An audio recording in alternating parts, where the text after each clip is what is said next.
ഈശോമിശിഹായ്ക്ക് സ്തുതിയായിരിക്കട്ടെ.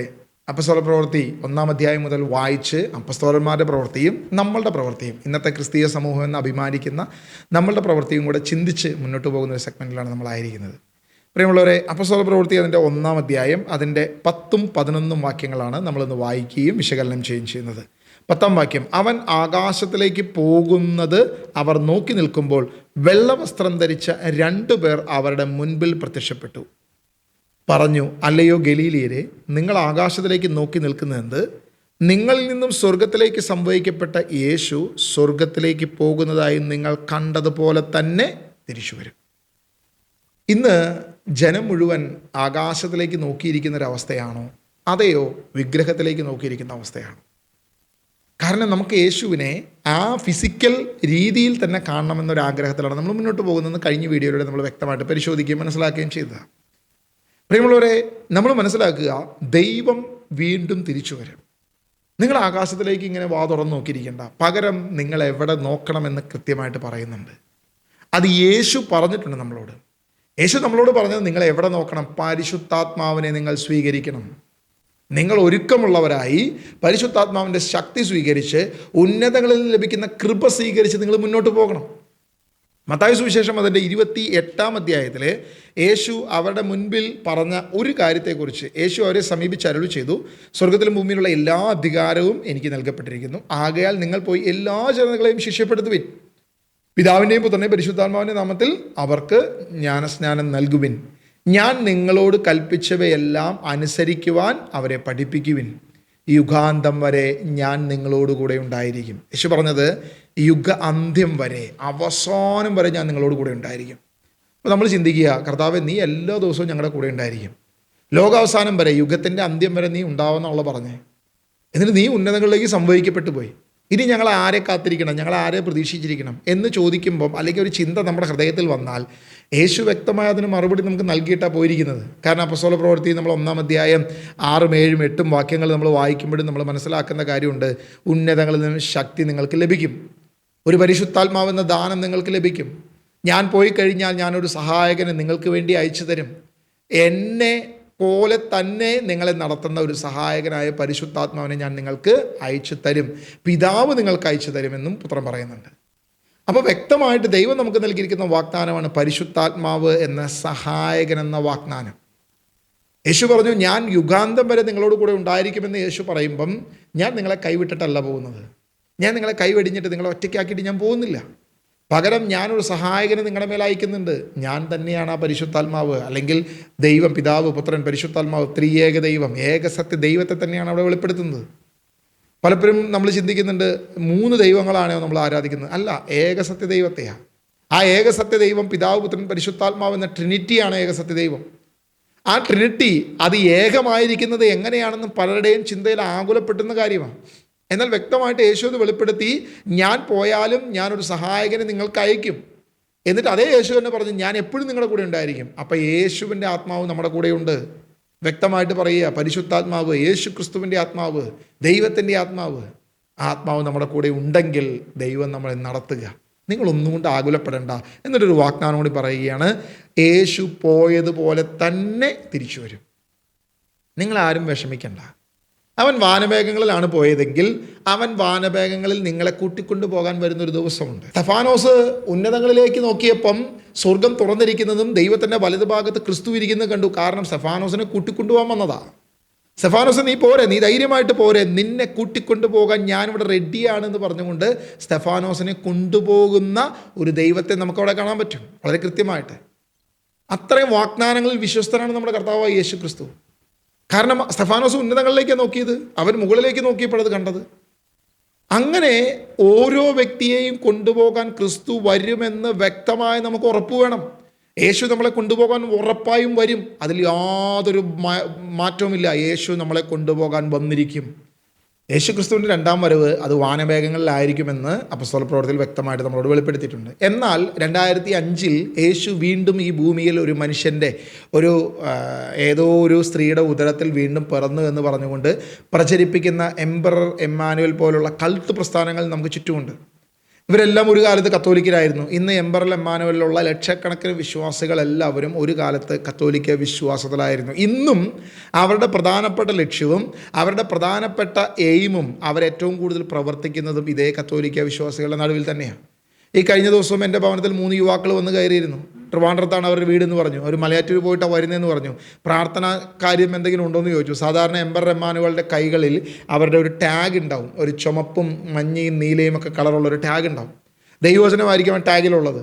അവർ ആ ടാഗ് ആണ് പരസ്പരം തങ്ങൾ എംബറൽ എമ്മാനുവൽ വിശ്വാസികളാണെന്ന് അങ്ങോട്ടും ഇങ്ങോട്ടും വെളിപ്പെടുത്തുന്നത്. എന്നാൽ ഈ ഭവനത്തിൽ ആത്മാക്കളെ പിടിക്കാൻ വരുമ്പോൾ ഇവർ ഈ ടാഗ് ഉപേക്ഷിച്ചിട്ട് ഇത് ഊരി പോക്കറ്റിലിട്ടിട്ട് വരിക.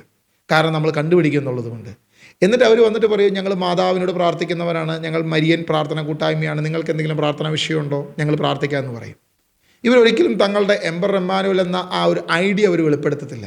പിശാച് അങ്ങനെയാണ്. സാത്താൻ ഒരിക്കലും തൻ്റെ ഐഡി വെളിപ്പെടുത്താറില്ല. എൻ്റെ വീടിൻ്റെ 100 മീറ്റർ മാറിക്കഴിഞ്ഞാൽ എൻ്റെ ഇടവക ചർച്ച. ഈ ചുറ്റുപാടുകളിൽ മുഴുവനാണ് ഇവന്മാർ കറങ്ങി നടക്കുന്നത്. എത്രയോ പ്രാവശ്യം ഞാൻ ഇവരെ കണ്ടു, എത്രയോ പ്രാവശ്യം എൻ്റെ വീട്ടിലേക്ക് കയറി വന്നു. ഇവരുടെ ഉദ്ദേശം എന്താണ്? ഒറ്റ ഉദ്ദേശമേ ഉള്ളൂ. മാതാവിൻ്റെ പേരും പറഞ്ഞ്, ഈ വിശുദ്ധരുടെ പേരും പറഞ്ഞ് എങ്ങനെയെങ്കിലും കത്തോലിക്ക ഭവനങ്ങളിൽ ഉഴുന്നു കയറി എങ്ങനെയെങ്കിലും വിശ്വാസികളെ നശിപ്പിക്കുക എന്നുള്ളത് മാത്രമാണ് ഇവരുടെ ഉദ്ദേശം. എങ്ങനെ ഇവർ നശിക്കാൻ കാരണമായി? ദൈവവചനം അറിയാത്തത് കൊണ്ട്. അപ്പസ്തോലന്മാരുടെ പ്രവൃത്തി ഒന്ന് ഒരൊറ്റ പ്രാവശ്യം ഈ ബൈബിളൊന്ന് വായിച്ചിരുന്നെങ്കിൽ, ഒരു പ്രാവശ്യം ഈ വചനം വായിക്കാൻ നമ്മളൊരു പ്രബോധനം കൊടുത്തിരുന്നെങ്കിൽ, അവിടെ വ്യക്തമായി ദൈവം നമ്മളോട് വെളിപ്പെടുത്തുകയാണ്, ദൈവമായ കർത്താവായ യേശു ക്രിസ്തു പോയതുപോലെ തന്നെ തിരിച്ചു വരും, അവൻ വാനവേഗങ്ങളിൽ വീണ്ടും വരും. തൻ്റെ ജനത്തെ കൂട്ടിക്കൊണ്ടുപോകുവാൻ അവൻ ഏതെങ്കിലും ഒരു വ്യക്തിയുടെ ഉദരത്തിലല്ല, ഏതെങ്കിലും ഒരു മുരിയാട്, ഏതെങ്കിലും ഒരു കൂടാരത്തിൽ, ഏതെങ്കിലും ഒരു സ്ത്രീക്ക്, ഏതെങ്കിലും ഒരു പൊന്നാറയ്ക്ക് പിറന്നല്ല വരുന്നത് എന്ന് വ്യക്തമായി ദൈവവചനം നമ്മളെ പഠിപ്പിക്കുക.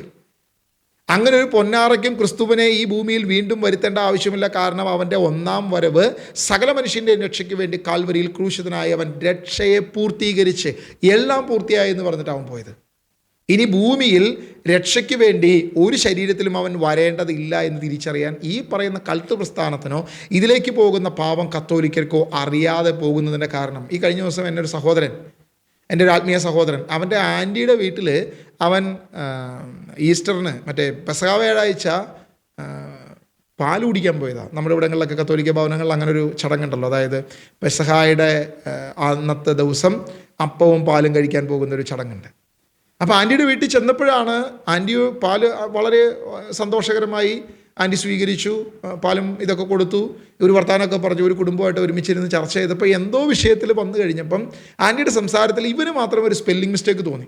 കാരണം ഇവൻ നമ്മുടെ പ്രാർത്ഥന കൂട്ടായ്മയിൽ സ്ഥിരമായിട്ട് വരികയും പ്രയർ ചെയ്യുകയും ദൈവവചനം കേൾക്കുകയും ചെയ്യുന്ന നല്ലൊരു യുവാവായ പയ്യനാണ്. അപ്പോൾ ഇവന് ഇത് കേട്ട് കഴിഞ്ഞപ്പോൾ ആൻറ്റിയുടെ സംസാരത്തിലൊരു സംശയം തോന്നിയിട്ട് ഇവൻ എടുത്ത് ചോദിച്ചു, നിങ്ങളിപ്പോൾ പ്രാർത്ഥനയ്ക്ക് പോകുന്നത് എംബറൽ എമ്മാനുവലിലാണോ എന്ന് ചോദിച്ചു. അപ്പോൾ ആൻറ്റി ഒന്നും മിണ്ടിയില്ല. അവിടെ കള്ളത്തരത്തിൽ എന്തോ പറഞ്ഞ് അങ്ങനെ ഒഴിവായി. പിന്നീട് ഈ മകനോട് ആൻറ്റി പറഞ്ഞു അതെ എന്ന് പറയേണ്ടി വന്നു. കാരണം ഇവന് മനസ്സിലായി എംബററിൻ്റെ പഠനങ്ങൾ ഇങ്ങനെയാണെന്ന് ഇവന് നല്ല വ്യക്തമായിട്ട് അറിയാം. അപ്പോൾ ഇങ്ങനെയുള്ള സ്ഥലത്ത് ഇവർ പഠിപ്പിക്കുന്ന രീതികളിൽ വീണു പോകുന്നത് കത്തോലിക്കരായിട്ടുള്ള എത്രയോ സഹോദരങ്ങളാണ്, മാതാപിതാക്കളാണ്, കുടുംബങ്ങളാണ്. നമുക്കിതിനെക്കുറിച്ചൊന്നും ആകുലതയില്ല. ബൈബിളൊന്ന് വായിച്ചാൽ ഏത് കൊച്ചു കുഞ്ഞിന് മനസ്സിലാവുന്ന കാര്യമാണ്, യേശു ക്രിസ്തു വീണ്ടും വാനവേഗങ്ങളിൽ വരും. അവൻ്റെ വാനവേഗങ്ങളിലുള്ള വരവിന് വേണ്ടി കാത്തിരിക്കുകയാണ് ദൈവസഭ, മണവാട്ടി സഭ അവൻ്റെ വരവിന് വേണ്ടി കാത്തിരിക്കുക. എന്നാൽ ഇതാ കേരളത്തിൽ ഈ തൃശ്ശൂർ ഡിസ്ട്രിക്റ്റിൽ ഒരു മുരിയാട് എന്ന് പറയുന്ന ഒരു കൂടാരത്തിൽ യേശു പിറന്നു എന്ന് 2005 പിറന്നത് എനിക്ക് തോന്നുന്നു ഏകദേശം ഇപ്പോൾ 21 വയസ്സായിട്ടുണ്ടാകാം. ഒരു 30 വയസ്സാകുമ്പോൾ എന്തായാലും പരസ്യ ജീവിതത്തിലേക്ക് വരണമല്ലോ. ഒരു 9 വർഷം കഴിയുമ്പോൾ ഈ ഭൂമി ഇങ്ങനെ തന്നെ ഉണ്ടെങ്കിൽ, കർത്താവിൻ്റെ വരവ് ഉണ്ടായില്ലെങ്കിൽ അപ്പോഴൊന്നും വന്നിട്ടില്ലെങ്കിൽ നമുക്ക് ചിലപ്പോൾ ചോദിക്കാം അവരോട്, എന്തേ നിങ്ങളുടെ കർത്താവ് വരാത്തതെന്ന്. പക്ഷേ നമ്മൾ തിരിച്ചറിയുക, ആ കാലഘട്ടത്തിൽ എത്തുമ്പോഴേക്കും എത്രത്തോളം ക്രിസ്ത്യാനികളായിട്ടുള്ള എത്രത്തോളം കുടുംബങ്ങൾ ഇവർ നശിപ്പിക്കും, എത്രത്തോളം കുടുംബങ്ങൾ ഇവർ ഇല്ലാതെയാക്കുമെന്ന് നമ്മൾ സ്വയം തിരിച്ചറിയുക, സ്വയം ചിന്തിക്കുക. യേശു പറഞ്ഞ വാക്തത്വം, നിങ്ങൾ പട്ടണം വിട്ട് പോകരുത്, ഉന്നതങ്ങളിൽ നിന്നും ശക്തി ലഭിക്കണം. ഉന്നതങ്ങളിൽ നിന്ന് ശക്തി ലഭിച്ചാൽ നിങ്ങൾക്ക് മുന്നോട്ട് പോകാനുള്ള ശക്തിയാണത്. നിങ്ങളൊന്നിനെയും ഭയപ്പെടേണ്ട. ഈ ശക്തി ഇല്ലാത്തവൻ്റെ മുൻപിൽ ആര് വന്ന് എന്ത് പറഞ്ഞാലും അതിൻ്റെ അകത്ത് വീണു പോകും. അത് എംബറാകട്ടെ, സ്പിരിറ്റ് ഇൻ ജീസസ് ആകട്ടെ. ഇപ്പോൾ ഈ കഴിഞ്ഞ ദിവസം ഞാനൊരു KSRTC ബസ്സിൻ്റെ പുറകിൽ ഒരു പരസ്യം കണ്ടു. ഈ കഴിഞ്ഞ മെയ് മാസം 21-ാം തീയതി മുതൽ 28-ാം തീയതി വരെ കണ്ട് തൃശ്ശൂർ ഏതൊരു ഹോളിൽ വെച്ച് അല്ലെങ്കിൽ ഗ്രൗണ്ടിൽ വെച്ച് അവർ സ്പിരിറ്റ് ഇൻ ജീസസിൻ്റെ പ്രയർ നടത്തുന്നു. എന്താണ് സ്പിരിറ്റ് ഇൻ ജീസസ്? കത്തോലിക്ക സഭയുടെ തന്നെ വിഭാഗമായി വളർന്നു വന്ന ചില വ്യക്തികളാണ്. എന്നാൽ സഭയുടെ പ്രബോധനങ്ങളിൽ നിന്ന് അകന്നു പോവുകയും പിന്നീട് സഭ തന്നെ അതിനെ തള്ളിപ്പറയുകയും ചെയ്തു. അധികാരം നഷ്ടപ്പെട്ടപ്പോൾ സഭ തന്നെ അതിനെ തള്ളിപ്പറഞ്ഞു. പക്ഷേ സഭ തള്ളിപ്പറഞ്ഞുകൊണ്ട് കാര്യമായോ? ഇല്ല. ഇന്നും അവരുടെ വിശ്വാസികളും സമൂഹവും കൂട്ടമായി ചേരുന്നത് ഇതേ കത്തോലിക്ക വിശ്വാസികൾ തന്നെയാണെന്നുള്ളത് പരിശോധിക്കുന്ന ഏത് കൊച്ചുകുഞ്ഞിനും അറിയാം. അവരാണ് ഏറ്റവും കൂടുതൽ പ്രചരിപ്പിക്കുന്നത് സഹരക്ഷകയാണ് മാതാവ് എന്ന കാര്യം. സഭ പോലും അത് പരസ്യമായി തെറ്റാണെന്ന് പ്രഖ്യാപിക്കേണ്ടി വന്നു. മാർപ്പാപ്പ അങ്ങനെ ഒരു സംഭവം ഇല്ല, സഹരക്ഷക എന്നൊരു പ്രസ്ഥാനമേ ഇല്ല, അങ്ങനെ ഒരു സംഭവമേ ഇല്ലെന്ന് മാർപ്പാപ്പ പ്രഖ്യാപിച്ചു. മാർപ്പാപ്പ പ്രഖ്യാപിച്ചിട്ട് വല്ല കാര്യം ഉണ്ടായോ? ഇവിടെയുള്ള ക്രിസ്ത്യാനികൾ ആരെങ്കിലും ഏറ്റെടുത്തോ? ഇവിടെയുള്ള ആളുകൾ അച്ഛനെ വരെ പൂട്ടിയിട്ട അവസ്ഥകളാണ്, അങ്ങനെയൊന്നും പറയാൻ പാടില്ല എന്ന് പറഞ്ഞിട്ട്. കാരണം എന്താണെന്ന് ചോദിച്ചാൽ ഈ സ്പിരിറ്റ് ഇൻ ജീസസ് പോലെയുള്ള കൾട്ട് പ്രസ്ഥാനങ്ങളുടെ സ്വാധീനമാണ് ഇത്രയും അപകടകരമായ അവസ്ഥയിലേക്ക് ക്രിസ്ത്യാനിയെ കൊണ്ടുപോയത്. ഞാനിവരുടെയൊക്കെ പേരെടുത്ത് പറയുന്നതിൻ്റെ കാരണം, എംബറാകട്ടെ സ്പിരിറ്റ് ഇൻ ജീസസ് ആകട്ടെ, ഇവരുടെയൊക്കെ പേരെടുത്ത് പറയുന്നതിൻ്റെ കാരണം വ്യക്തമാണ്. പ്രബോധനങ്ങളിൽ തെറ്റുവരുത്തിയാൽ, ക്രിസ്തീയ പ്രബോധനങ്ങളിൽ ക്രിസ്തുവിനെ തള്ളിക്കളഞ്ഞുകൊണ്ട് മറ്റെന്തിനെങ്കിലും മുന്നോട്ട് വെച്ച് കഴിഞ്ഞാൽ അവരുടെ പേരെടുത്ത് വയ്ക്കാൻ കൃത്യമായി അപ്പസ്തോലന്മാരാണ് നമുക്ക് മുന്നറിയിപ്പ് നൽകിയത്. കാരണം യോഹന്നാൻ തൻ്റെ വെളിപ്പാട് പുസ്തകം എഴുതുമ്പോൾ വ്യക്തമായിട്ട് നിക്കോളോസ് പക്ഷക്കാരെ കുറിച്ച് കൃത്യമായി പറയുക, അവരുടെ ചെയ്തികളെ ഞാൻ വെറുക്കുന്നു എന്ന കർത്താവ് പറഞ്ഞത്, പേരെടുത്താണ് പറഞ്ഞത്. അത്തരം പ്രവർത്തികൾ ഇനിയെങ്കിലും നമ്മൾ മുൻകൂട്ടി കാണണം, നമ്മൾ തിരിച്ചറിയണം, അതിൽ നിന്നും ഒരു മാറ്റം നമുക്ക് വേണം. പ്രിയമുള്ളവർ, നമ്മുടെ സഹോദരങ്ങൾ, നമ്മുടെ കുടുംബം, നമ്മുടെ ബന്ധുമിത്രാദികൾ എത്രയോ ആളുകളാണ് ദൈവത്തെ അറിയാതെ, ദൈവവചനം അറിയാതെ നശിച്ചു പോകുന്നത്. ഒന്ന് ബൈബിൾ വായിക്കാൻ, ഒരൊറ്റ പ്രാവശ്യമെങ്കിലും ഈ വചനം ഒന്ന് വായിക്കാൻ, നമ്മുടെ ഹൃദയം ഒന്ന് ദൈവത്തിലേക്ക് തിരിയുവാൻ, ഏകസത്യദൈവമായ യേശു ക്രിസ്തുവിനെ അറിയുവാൻ, ആ യേശുവിനെ മാത്രം രക്ഷകനും നാഥനുമായി സ്വീകരിക്കുവാൻ, വിശുദ്ധ കുർബാനയിൽ ലഭിക്കുന്ന അനുഗ്രഹമല്ലാതെ മറ്റൊരു പ്രബോധനവും വേണ്ട, മറ്റൊരു തെറ്റായ കാര്യവും വേണ്ട, ഒരു വിഗ്രഹവും വേണ്ട എന്ന് പറയുവാൻ ദൈവം കൃപ നൽകട്ടെ, ദൈവം അനുഗ്രഹിക്കട്ടെ. അങ്ങനെ മുന്നോട്ട് പോകുന്ന ഒരു സമൂഹം, അധികാരികളെ ഭയന്നു പോകുന്നവരല്ല, സ്വർഗത്തിലെ ദൈവത്തെ മാത്രം ഭയക്കുന്ന ഒരു അപ്പസ്തോലിക സമൂഹം മുന്നോട്ട് വരുവാൻ ദൈവം നമ്മെ കൃപ നൽകട്ടെ എന്ന് പ്രാർത്ഥിക്കുന്നു. ദൈവം അനുഗ്രഹിക്കട്ടെ. God bless you.